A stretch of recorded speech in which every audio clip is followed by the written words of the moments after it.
L'essence de la danse, le podcast qui met de la conscience dans le mouvement. Nous sommes en octobre et partout en France, le rose s'affiche pour rappeler l'importance du dépistage du cancer du sein. Ce soir-là, à la mairie du 3e arrondissement de Paris, c'est sur une scène que le message se danse. 4 femmes, 4 histoires, 4 corps marqués par la maladie, mais surtout par une même envie, danser. Pour cet épisode, j'ai souhaité poser mon micro dans les coulisses pour raconter à ma manière ce moment de force et de grâce. Je suis Myriam Selam et vous écoutez L'essence de la danse, le podcast qui explore le pouvoir infini du mouvement. Si ce reportage vous touche, n'hésitez pas à vous abonner pour découvrir d'autres histoires de vie, de corps et de danse. Je vous souhaite une très belle écoute. Ok, les robes, tout le monde les a. Ça, c'est bon. Vous avez maquillé ou pas? Je mets trait de rouge à lèvres. Ok. Faire une manucure hier. Oh! Dans les coulisses de la mairie du 3e arrondissement de Paris, les loges bruissent d'excitation. Ce soir, 4 femmes s'apprêtent à monter sur scène. Mais avant cela, leur professeur de danse, Aurélie Bou, fait le tour du groupe. Juste pour savoir comment elles vont là, tout de suite. Myriel, fatiguée? Ouais. Et on est avec de l'adrénaline. Ah, ok. Ça te booste un peu. Ok. Régine. Moi, j'ai fatiguée depuis plusieurs jours, mais par-ci, ça va. Mais déjà la semaine dernière, t'étais fatiguée. Oui. Mais parce que je fais trop de trucs. T'as mis trop de trucs sur l'agenda. Et Sylvia, donc du coup, tu disais... J'ai une crise. D'accord. Donc du coup, t'es quoi? T'es serrée? J'ai mal partout. Pas mal partout. Ok. En équipe de choc, tu vois. C'est Emmanuelle, la plus ancienne du groupe, qui fait rire tout le monde. À sa droite, Muriel, déjà en robe bleu profond, se concentre, un petit peu plus silencieuse. On est atteinte ou on a eu un cancer. C'est dans la salle d'attente de la neuro-oncologie que j'ai vu l'affiche pour l'association Elle Danse. J'avais toujours eu envie de faire de la danse et que là, je pouvais me le permettre. Parce que s'il y avait bien un moment où je pouvais tenter, c'était pas lui. Il n'y en aurait pas forcément d'autre. Donc je me le suis autorisé. J'ai tout de suite aimé l'ambiance. À côté d'elle, Sylvia, robe rouge et boucle d'oreilles assorties sourit. C'est une battante et la danse a toujours fait partie de sa vie. Il y a 7 ans, je suis tombée malade. C'était pas un cancer à l'époque. Je ne pouvais plus bouger, je pouvais même plus marcher. Donc c'est une sorte de polyarthrite très invalidante. Et je vois une belle affiche marquée « Elle danse ». Je me suis dit « Waouh, ça c'est pour moi, c'est pour moi, c'est pour moi ». Parce qu'avant je dansais beaucoup le tango, la salsa. Donc j'y vais toute contente. J'ai dit « Ah oui, comment on fait pour entrer dans votre association ?» Et elles me disent « Mais vous avez quel cancer ?» Je dis « C'est obligatoire un cancer ». Elles sont éclatées de rire. Et donc elles ont dit « Bon d'accord, vous pouvez venir ». Et le jour où je suis arrivée en disant « Aurélie, maintenant j'ai le droit d'être là, moi ». Elle dit, qu'est-ce que tu racontes, t'as le droit d'être là depuis longtemps. Je dis, non, mais maintenant j'ai vraiment aussi un cancer. Elle a eu peur, plus que moi, parce que moi je me suis dit, au moins déjà, j'ai un endroit où on va prendre soin de moi. L'association Elle Danse a été créée par Aude Michon pour accompagner, grâce à des pratiques artistiques adaptées, les personnes atteintes de cancer. Aurélie Bou l'a rejointe en 2017. Depuis, elle enseigne la bachata, la salsa, mais surtout la bienveillance. Alors des fois ça passe par le mouvement, mais des fois ça passe simplement par un petit mot, un petit sourire, un petit encouragement. J'essaye de trouver ce qui va aujourd'hui, sur l'instant présent, ce qui va leur faire du bien. La danse, c'est un outil au service de l'humain, quoi. Est-ce qu'on se ferait pas 2-3 fois la petite choré? Quelques heures avant le spectacle, les dernières répétitions commencent. Les corps sont un peu fatigués, les esprits concentrés. Allez, hop. Attendez, je mets la bonne musique, c'est mieux. Tac, voilà.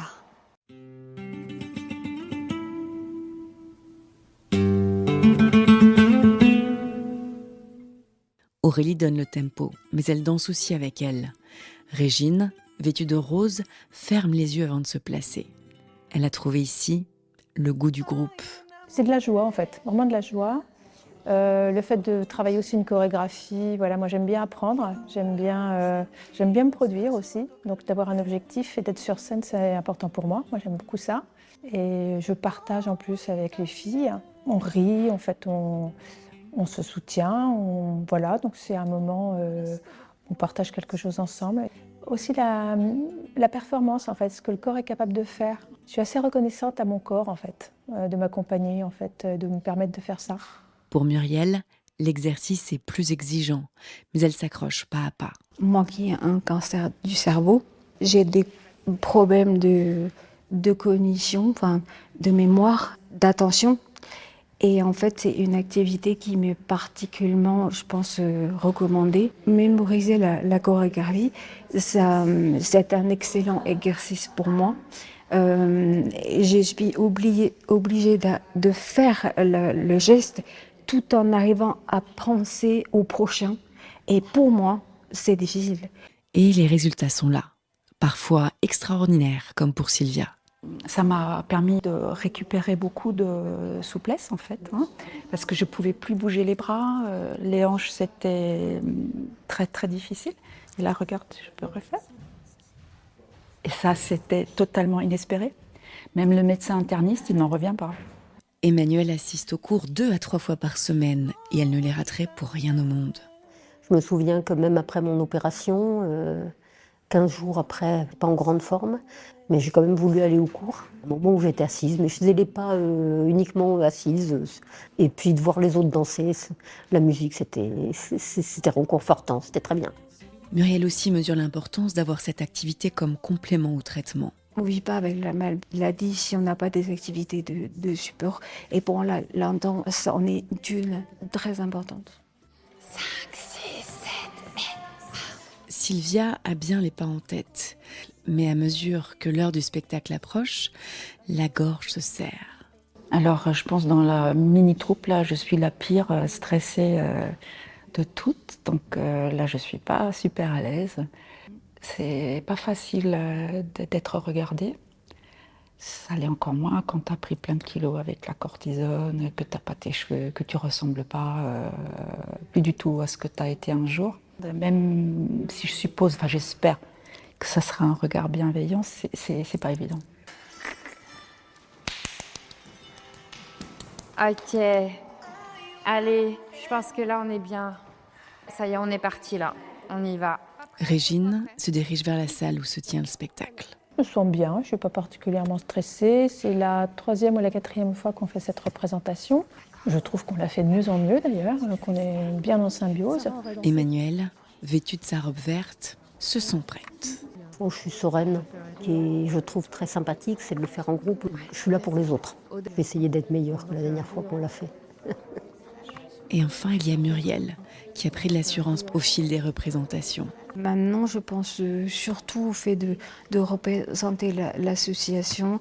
Je pense surtout au fait que si on est là, finalement, peu importe qui on va faire des erreurs, on est là pour transmettre le message qu'on peut faire des choses avec son corps, même quand on a un cancer.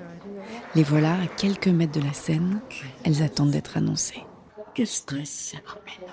Ouais, mais le bon, celui qui te fait un peu dépasser, quoi. On est déjà très au point. Il a fallu attendre 48 ans pour être une star. Eh ouais, tu vois, comme quoi. Elles s'encouragent, se tapent dans les mains, s'ajustent une mèche, une épaule. Aurélie est là, à leur côté. On inspire. Leaders. On expire. Allez. Dis. Allez, c'est parti. Elles avancent, doucement, ensemble. Les visages sont graves, puis lumineux.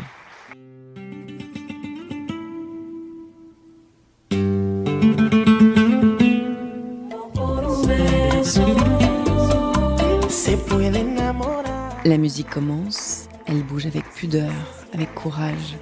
Chaque geste est mesuré, vrai.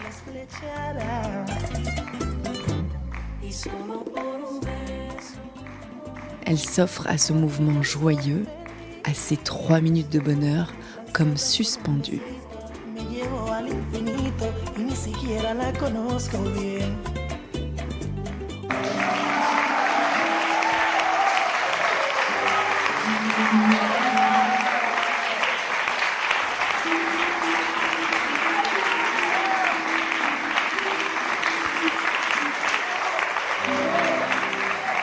Retour en coulisses.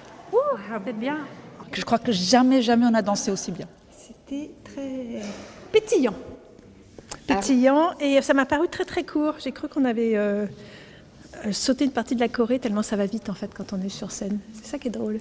Ah oui, j'adore ça moi, ça me booste, je me sens bien. J'étais fatiguée, et c'est ça qui est bien aussi dans la danse, c'est que même quand on est fatigué, en fait, ça redonne la pêche. C'est ça qui est cool. C'est vraiment très bien. Moi, j'ai trouvé très bien. Ça m'a paru très court, en effet. c'est que ça, 3 minutes.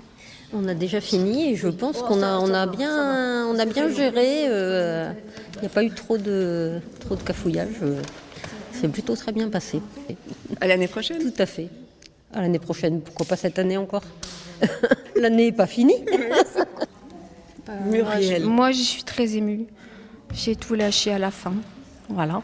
Mais je suis contente qu'on soit restés soudés puis qu'on ait tenu jusqu'à la fin. Et voilà. Mais je suis très émue. Aurélie aussi est émue et elle a versé quelques larmes.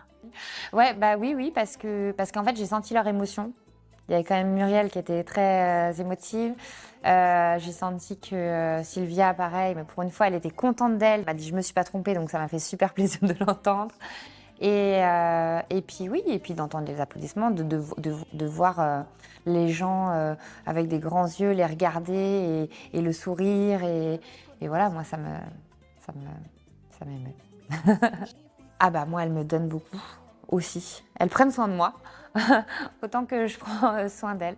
Et du coup, moi, ça m'apporte beaucoup et je trouve que humainement, c'est une très très chouette aventure. Dans la voix d'Aurélie, on entend la fierté, la tendresse, la reconnaissance.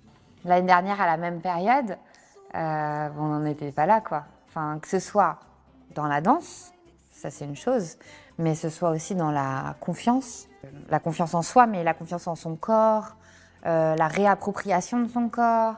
Parce que forcément, après les traitements, il y a des choses qui ont changé. Après les opérations, il y a des choses qui ont changé. Et du coup, je vois les progrès. Ce soir, elle n'a pas seulement vu ses élèves danser, elle a dansé avec elles. Et quand on lui demande quel sera le prochain step, Bercy. Évidemment. Le prochain step, c'est en janvier, une nouvelle choré. Et on va essayer de faire quelque chose de complètement différent. J'ai des idées, mais j'ai pas encore le tableau. Mais prochain step, c'est deuxième choré, avec peut-être d'autres personnes qui vont intégrer l'atelier, j'espère. Quelques minutes plus tard, une femme s'approche et demande des renseignements sur l'association. Qui sait, peut-être une future membre? Dans les coulisses, quelque chose est resté suspendu dans l'air. Une énergie, une tendresse, une trace de mouvement. Ce soir, elles ont dansé pour elles, pour leur groupe, le public. Et sans doute pour nous rappeler que, parfois, danser, c'est déjà une façon de faire bouger les lignes.